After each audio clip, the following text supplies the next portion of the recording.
Hi all, ಎಲ್ಲರಿಗೂ ನಮಸ್ಕಾರ. ನಾನಿವತ್ತು ಅಫ್ಘಾನಿ ಮಲಾಯ್ ಚಿಕನ್ನ ಮಾಡೋದನ್ನ ತೋರಿಸ್ಕೊಡ್ತಾ ಇದ್ದೀನಿ. ಈ ಚಿಕನ್ ಅಂತೂ ಚಿಕ್ಕ ಮಕ್ಕಳಿಗೆ ಅಂತೂ ತುಂಬ ಇಷ್ಟ ಆಗುತ್ತೆ. ಚಿಕ್ಕ ಮಕ್ಕಳಿಗಾಗಿರ್ಬೋದು, ದೊಡ್ಡವ್ರಿಗಾಗಿರ್ಬೋದು ತುಂಬ ಇಷ್ಟವಾಗುವಂಥ ರೆಸಿಪಿ ಇದು. ಬನ್ನಿ ಈ ರೆಸಿಪಿನ ಯಾವ ರೀತಿ ಮಾಡೋದು ಅಂತ ನೋಡ್ಕೊಂಡು ಬರೋಣ.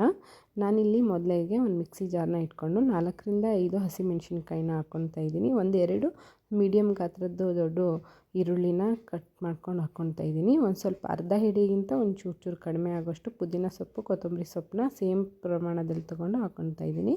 ಒಂದು 8ರಿಂದ 10 ಗೋಡಂಬಿನ ಹಾಕ್ಕೊಂಡು ಚೂರು ನೀರು ಹಾಕ್ಕೊಂಡು ನುಣ್ಣಿಗೆ ಪೇಸ್ಟ್ ಮಾಡಿ ಇಟ್ಕೊತಾ ಇದ್ದೀನಿ. ಇದನ್ನು ಅಫ್ಘಾನಿ ಮಲಾಯ್ ಚಿಕನ್ನ ಒಂದು ಸರಿ ನೀವು ಮನೇಲಿ ಮಾಡ್ಕೊಂಡು ತಿಂದರೆ ಇನ್ನೂ ಮಾಡ್ಕೋಬೇಕು ಅನ್ನೋ ಥರ ಆಗುತ್ತೆ. ಅಷ್ಟು ರುಚಿಯಾಗಿರುತ್ತೆ ಈ ಚಿಕನ್ನು. ನಾನು ಇನ್ನು ಪೇಸ್ಟ್ ಮಾಡಿ ಇಟ್ಕೊಂಡು ಒಂದು ಬೌಲ್ಗೆ 1/4 kg ಆಗೋಷ್ಟು ಸಾಫ್ಟಾಗಿರೋ ಚಿಕನ್ನ ತೊಳೆದ್ಬಿಟ್ಟು ಇಟ್ಕೊಂಡಿದ್ದೆ, ಅದನ್ನ ಹಾಕ್ಕೊತಾ ಇದ್ದೀನಿ. ಆಮೇಲೆ 1 ಟೀ ಸ್ಪೂನ್ ಆಗೋಷ್ಟು ಶುಂಠಿ ಬೆಳ್ಳುಳ್ಳಿ ಪೇಸ್ಟ್ ಹಾಕ್ಕೊಂಡಿದ್ದೀನಿ. ಆಮೇಲೆ ಒಂದು ಸ್ವಲ್ಪ ರುಚಿಗೆ ತಕ್ಕಷ್ಟು ಉಪ್ಪು ಹಾಕ್ಕೊಂಡು ಸ್ವಲ್ಪ ಪೆಪ್ಪರ್ ಪುಡಿ ಹಾಕ್ಕೊಂಡಿದ್ದೀನಿ.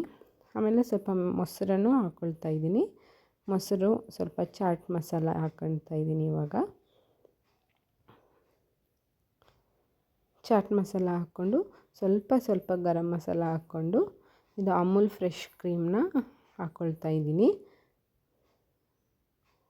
ಅಮೂಲ್ ಫ್ರೆಶ್ ಕ್ರೀಮ್ನ ಹಾಕ್ಕೊಂಡು ಈಗ ನಾವೇನು ಮೊದಲಿಗೆ ರುಬ್ಬಿಟ್ಕೊಂಡಿರ್ತೀವಲ್ವ ಮಸಾಲೆನ, ಸೊ ಅದು ಮಸಾಲೆ ಎಲ್ಲ ಹಾಕ್ಕೊಂಡು ಚಿಕನ್ ಪೀಸ್ಗಳನ್ನ ಚೆನ್ನಾಗಿ ಅದರಲ್ಲಿ ಕಲಿಸ್ಬೇಕು.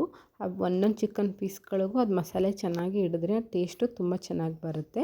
ಈಗ ಇದನ್ನು ಕಲಿಸ್ಬಿಟ್ಟು ಒಂದು 10ರಿಂದ 15 ನಿಮಿಷ ಮ್ಯಾರಿನೇಟ್ ಮಾಡೋಕ್ಕೆ ಇಟ್ಬಿಟ್ಟು 10 ನಿಮಿಷ ಆದಮೇಲೆ ಒಂದು ಪಾತ್ರೆನ ಸ್ಟವ್ ಮೇಲೆ ಇಟ್ಕೊಂಡು ಸ್ವಲ್ಪ 1-2ರಿಂದ 3 ಸ್ಪೂನ್ ಆಗೋಷ್ಟು ಬೆಣ್ಣೆನ ಹಾಕ್ಕೊಂಡು ಈ ನಾವೇನು ಮ್ಯಾರಿನೇಟ್ ಮಾಡಿಟ್ಟಿರ್ತೀವಲ್ಲ ಚಿಕನ್ನ ಬರೀ ಪೀಸ್ಗಳನ್ನ ಎತ್ತಿದ್ದು ಇದಕ್ಕೆ ಹಾಕಿ ಡೀಪ್ ಫ್ರೈ ಮಾಡಬೇಕು.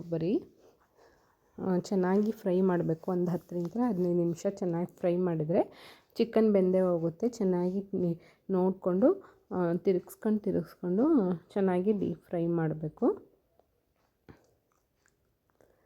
ಮನೆಯಲ್ಲಿ ಯಾರಿಗ ಚಿಕನ್ನು ಒಂದೇ ಥರ ಮಾಡಿಕೊಂಡು ಬೇಜಾರಾಗಿ ಚಿಕನ್ ತಿನ್ನೋಕ್ಕೆ ಮನಸ್ಸಾಗಲಿಲ್ಲ ಅಂದರೆ ಈ ಥರ ಒಂದು ಸರಿ ಮಾಡ್ಕೊಂಡು ತಿಂದರೆ ತುಂಬ ಟೇಸ್ಟಿಯಾಗಿರುತ್ತೆ. ಅದರಲ್ಲೂ ಮಕ್ಕಳಂತೂ ತುಂಬ ಇಷ್ಟಪಟ್ಟು ತಿಂತಾರೆ ಈ ರೆಸಿಪಿನ. ಒಂದ್ಸರಿ ನೀವು ನಿಮ್ಮ ಮನೆಯಲ್ಲಿ ಟ್ರೈ ಮಾಡಿ ಅಂತ ಕೇಳ್ಕೊಳ್ತೀನಿ. ನೋಡ್ತಾ ಇರ್ಬೋದು, ಎಲ್ಲ ಚೆನ್ನಾಗಿ ನಾನು ಫ್ರೈ ಮಾಡ್ತಾಯಿದ್ದೀನಿ. ನೋಡ್ಕೊಂಡು ಫ್ರೈ ಮಾಡಿ ಲಾಸ್ಟಿಗೆ ಇದು ಫ್ರೈ ಆದಮೇಲೆ ಚೆನ್ನಾಗಿ ಅಂದರೆ ಒಂಚೂರು ಬೆಂದಿದೆ ಅಂತ ಗೊತ್ತಾದಮೇಲೆ ನಾನು ಇನ್ನೇನು ಮಾಡ್ತೀನಿ, ಸ್ವಲ್ಪ ಸ್ಮೋಕಿ ಫ್ಲೇವರ್ ಬರೋಕ್ಕೋಸ್ಕರ ಒಂಚೂರು ಈ ಥರ ಸ್ಟ್ಯಾಂಡ್ ಇರುತ್ತಲ್ವ, ಮಾಮೂಲಿ ಎಲ್ಲರ ಮನೇಲಿ ಈಗ ಈ ಥರ ಸ್ಟ್ಯಾಂಡ್ಗಳಿರ್ತವೆ. ಸೊ ಸಿಂಪಲ್ಲಾಗಿ ನಾನು ಈ ಥರ ಸ್ಮೋಕಿ ಸ್ಟವಲ್ಲಿ ಇದರಲ್ಲಿ ಸ್ವಲ್ಪ ಸುಟ್ಕೊಳ್ತಾ ಇದ್ದೀನಿ. ಆದರೆ ಆ ಟೇಸ್ಟು ಚೆನ್ನಾಗಿರೋದು, ಇನ್ನೂ ತುಂಬ ಚೆನ್ನಾಗಿರುತ್ತೆ. ಸ್ಮೋಕಿ ಫ್ಲೇವರು ತುಂಬ ನೋಡೋಕ್ಕೆ ಚೆನ್ನಾಗಿರುತ್ತೆ, ತಿನ್ನೋಕ್ಕಂತೂ ಇನ್ನೂ ರುಚಿಯಾಗಿರುತ್ತೆ. ಈ ಥರ ಒಂದು ಚೂರು ಹಂಗೆ ಜಾಸ್ತಿ ಎಲ್ಲ 1-2 ನಿಮಿಷ ಒಂದೊಂದು ಸೈಡು ಈ ಥರ ಸ್ಮೋಕಿ ಫ್ಲೇವರಿಗೋಸ್ಕರ ಈ ಥರ ಮಾಡ್ಕೊತೀನಿ.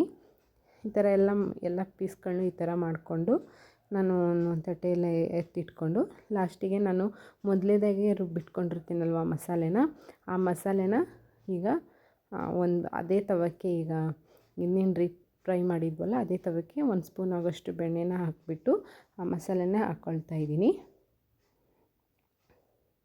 ಇದನ್ನ ಹಾಕ್ಕೊಂಡು ಇದು ಗಟ್ಟಿ ಆಗೋವರೆಗೂ ಚೆನ್ನಾಗಿ ಇದನ್ನು ಕೈ ಬಿಡ್ದೇ ಚೆನ್ನಾಗಿ ಮಿಕ್ಸ್ ಮಾಡಿಕೊಂಡು ಬೇಯಿಸ್ಕೋಬೇಕು. ನೋಡ್ತಾ ಇರ್ಬೋದು, ತುಂಬ ಜನ ನನ್ನ ವೀಡಿಯೋಗಳನ್ನ ವೀಕ್ಷಿಸ್ತಿದ್ದೀರಾ, ಬಟ್ ಯಾರೂ ಸಬ್ಸ್ಕ್ರೈಬ್ ಮಾಡ್ಕೊಳ್ಳದೆ ವೀಕ್ಷಿಸ್ತಾ ಇದ್ದೀರಾ. ದಯವಿಟ್ಟು ಎಲ್ಲರೂ ವೀಡಿಯೋನ ಸಬ್ಸ್ಕ್ರೈಬ್ ಮಾಡಿಕೊಂಡು ನೋಡಿ ಅಂತ ಕೇಳ್ಕೊಳ್ತಾ ಇದ್ದೀನಿ. ಈಗ ನೋಡ್ತಾ ಇರ್ಬೋದು, ನಾನು ಅದು ಮಸಾಲೆ ಏನು ಹಾಕಿ ಬೇಯಿಸ್ತಾ ಇದ್ವಲ್ಲ ಅದು ಚೆನ್ನಾಗಿ ಗಟ್ಟಿ ಆದಮೇಲೆ ಅದಕ್ಕೆ ನಾನು ಮೊದಲೇ ಫ್ರೈ ಮಾಡ್ಕೊಂಡು ಇಟ್ಕೊಂಡಿರೋ ಚಿಕನ್ ಪೀಸ್ಗಳನ್ನ ಹಾಕ್ಕೊಂಡು ಚೆನ್ನಾಗಿ ಅಲ್ಲಿನೂ 1-2ರಿಂದ 3 ನಿಮಿಷ ಚೆನ್ನಾಗಿ ಫ್ರೈ ಮಾಡ್ತೀನಿ. ಫ್ರೈ ಮಾಡಿದ ತಕ್ಷಣ ಅಫ್ಘಾನಿ ಚಿಕನ್ ಮಲಾಯಿ ರೆಡಿ ಆಗೋಯಿತು. ಯಾರಿಗೆಲ್ಲ ಈ ವಿಡಿಯೋ ಇಷ್ಟ ಆಯಿತೋ ದಯವಿಟ್ಟು ಸಬ್ಸ್ಕ್ರೈಬ್ ಮಾಡ್ಕೊಳ್ಳಿ, ಶೇರ್ ಮಾಡಿ, ಕಮೆಂಟ್ ಮಾಡಿ. ನೆಕ್ಸ್ಟ್ ವಿಡಿಯೋ ಜೊತೆಗೆ ಬರ್ತೀನಿ. Thank you all.